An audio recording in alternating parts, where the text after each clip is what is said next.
یہ بھی نہیں کہ سارا شہر بلک رہا ہے، کہ شہر کے بلکنے کو اسے دکھ تو ضرور ہے، مگر اس دکھ سے زیادہ قلق اسے اس بات کا ہے کہ گرد و پیش کے صفاق، کٹھور، ہولناک اور ناگفتگو حالات میں بھی شہر کا شہر چپ کی بکل مارے ہوئے مطمئن بیٹھا ہے۔ اس وجہ سے پھر اکیلے فراز کو کئی محاذوں پر لڑنا پڑا۔ وہ نرا شاعر ہوتا تو ڈرائنگ روم میں بیٹھ کر لفظوں کے طوطے میں نے بناتا رہتا، اور مگر نوجوانی میں کشمیر کی جنگ میں حصہ لینے کے لیے پشاور سے کشمیر جانے والے اور پیرانہ سالی میں عدلیہ کی آزادی کے لیے اپنے قلم قبیلے کے ساتھ جواں مردی سے سڑکوں پر ظالم ڈکٹیٹر کے خلاف احتجاج کرتے ہوئے اسے اس نیلے آسمان نے دیکھا ہے۔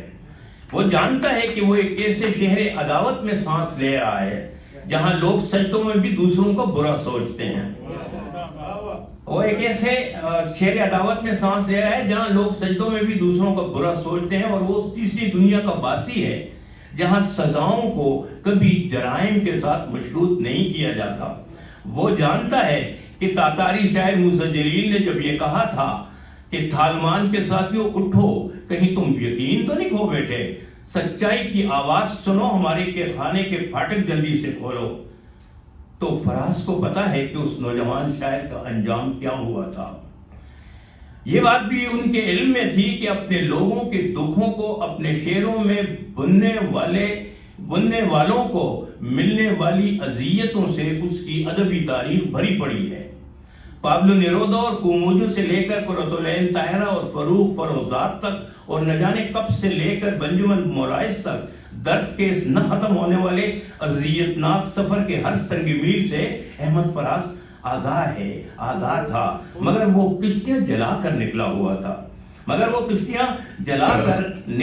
تھا۔ اس نے جان بوجھ کر اس دشوار گزار راستے کا انتخاب اپنے لوگوں کی خاطر کیا تھا۔ یہ بات اس سے پوشیدہ نہ تھی کہ نظریے کی حقانیت اور آئیڈیالوجی کی صداقت ہی وہ منصور گھوڑا ہے جس کی ننگی پیٹھ پر بیٹھ کر ہی انسان دوسروں کے لیے، اپنے لوگوں کے لیے چھاؤں ڈھونڈنے کڑی دھوپ کا سفر طے کرتا ہے۔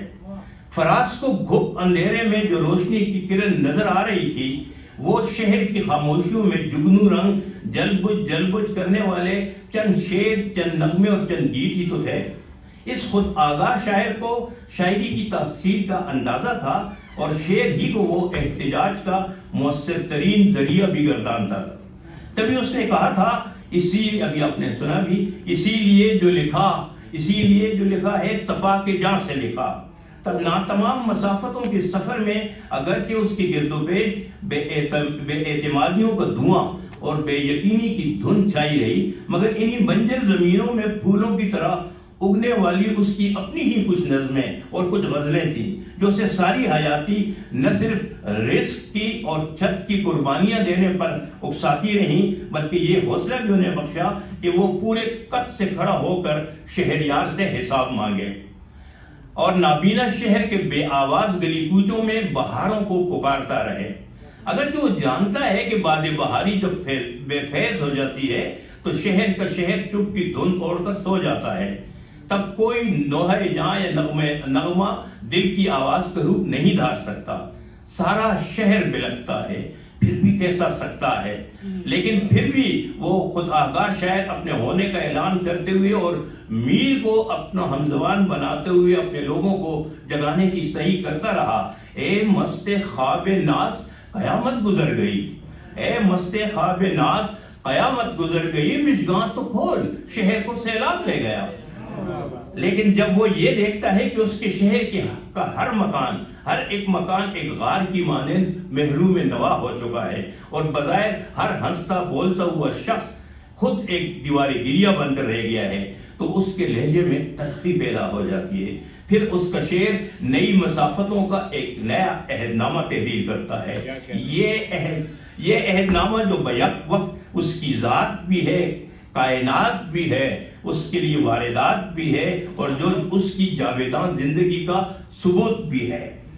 ثبات بھی ہے، اور زندگی کا یہی ثبات احمد فراز کے اپنے ہونے کا ثبوت ہے، اس کے ہمیشہ زندہ رہنے کی اساس ہے۔ میں نے کہا نا کہ جبر کی نفی کے رد عمل کے طور پر ہی سامنے آنے والی زندہ اور سچی شاعری وجود کی سب سے بڑی دلیل بن جایا کرتی ہے۔ اس لیے فراز خود بھی بہت وثوق اور اعتماد سے کہتا ہے، دیکھو تو بیاض شعر میری ایک حرف بھی سرنگوں نہیں ہے، دیکھو تو بیاض شعر میری ایک حرف بھی سرنگوں نہیں ہے۔ سو اس کی شعری بیاض شائع ہوتی رہے گی، اسے عاشقان فراز کی طرف سے توجہ اور بھرپور پذیرائی ملتی رہے گی، کل کی طرح آج بھی اور آج کی طرح آنے والے کل بھی اس کے شعر کا جادو سر چڑھ کر بولتا رہے گا اور ہر دور کے غاصبوں کو للکارتا رہے گا کہ سنو اے کچ کلا ہو، سنو اے کچ کلا ہو، سنو اے خدا بندو، اب تم فقط ماضی ہو، میں آئندہ ہوں، میں زندہ ہوں، میں پائندہ ہوں، رقصندہ ہوں۔ سو دوستو فراز زندہ ہے۔ بہت شکریہ۔